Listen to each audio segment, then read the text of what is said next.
Biasanya memimpin prosesi seleksi, menyampaikan dirinya berencana melakukan wawancara putaran lanjutan dan akan menyerahkan daftar rekomendasi akhir kepada Presiden Trump setelah libur Thanksgiving.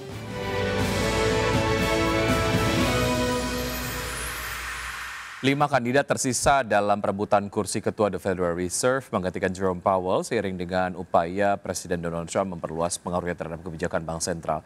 Adapun para investor dan pengamat kebijakan moneter tengah menyoroti proses ini secara ketat mengingat masa jabatan Powell sebagai ketua The Fed akan berakhir pada Mei 2026. Kelima kandidat tersisa dalam perebutan kursi ketua Federal Reserve menggantikan Jerome Powell seiring dengan upaya Presiden Donald Trump memperluas pengaruhnya terhadap kebijakan bank sentral tersebut.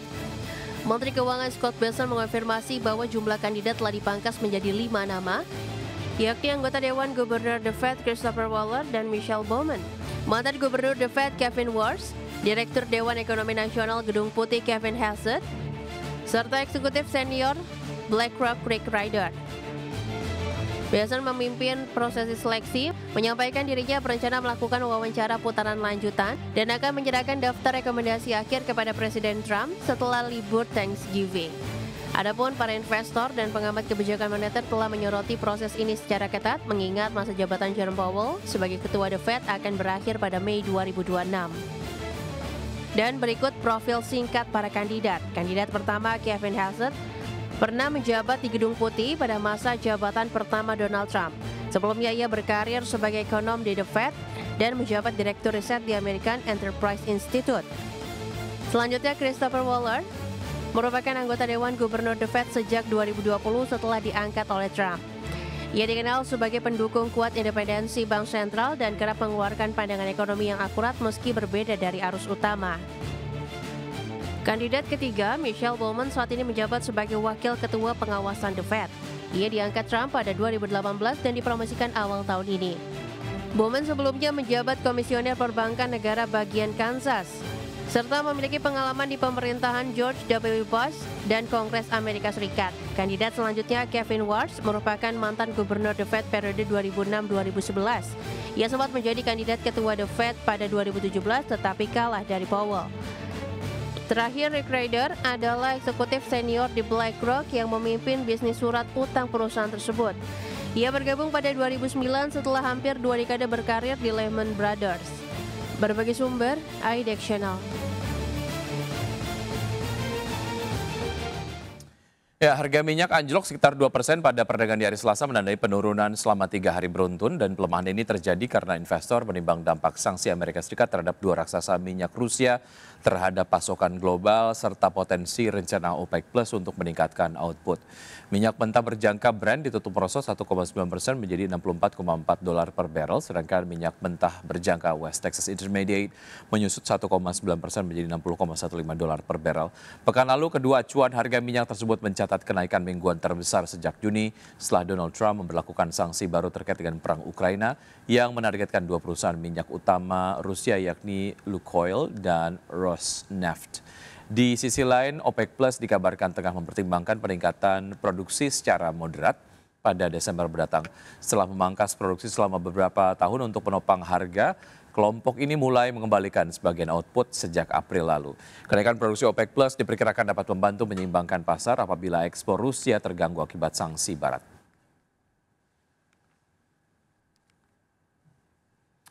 Ya, selanjutnya pemirsa dari bursa global, bursa Wall Street kembali mencetak rekor penutupan tertinggi pada perdagangan di hari Selasa didorong kelonjakan saham Nvidia setelah perusahaan tersebut mengumumkan rencana membangun superkomputer kecerdasan buatan untuk Departemen Energi Amerika Serikat serta optimisme investor terhadap laporan keuangan raksasa teknologi pekan ini.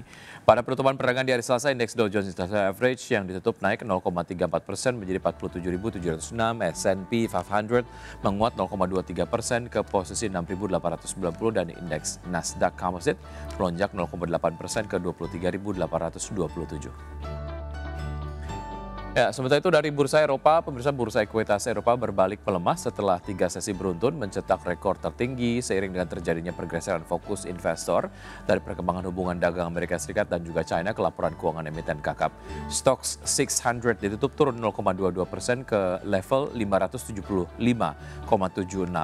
Indeks DAX Jerman melemah 0,12% ke level 24.278 dan CAC Prancis melemah 0,27% ke posisi 8.216.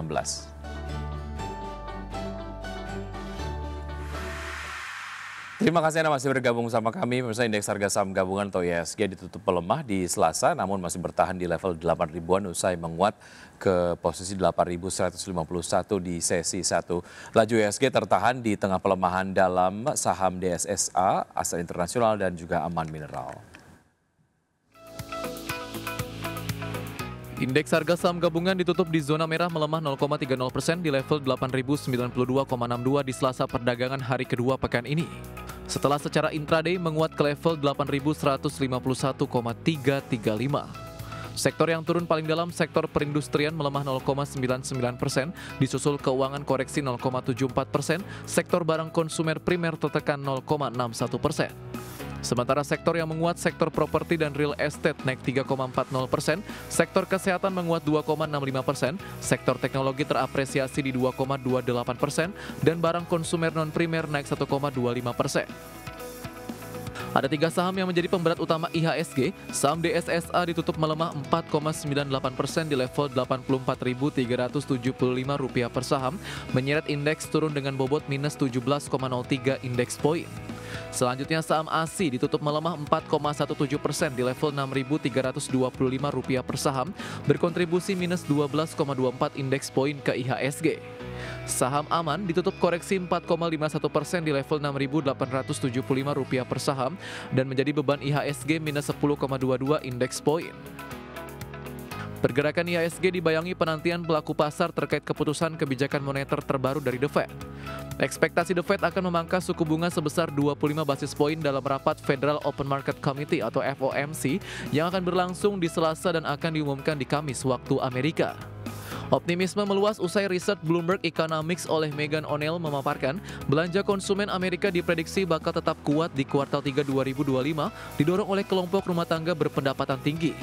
Sementara itu terbentuknya kerangka kesepakatan antara Amerika dan China diharapkan dapat meredakan ketidakpastian meskipun hanya bersifat sementara. Berbagai sumber IDX Channel. Kami bersama dalam KTT ASEAN ke-47 di Kuala Lumpur, Malaysia, Presiden Prabowo Subianto menekankan pentingnya memperkuat kerjasama konkret dan memastikan bahwa persaingan di kawasan tetap bersifat konstruktif.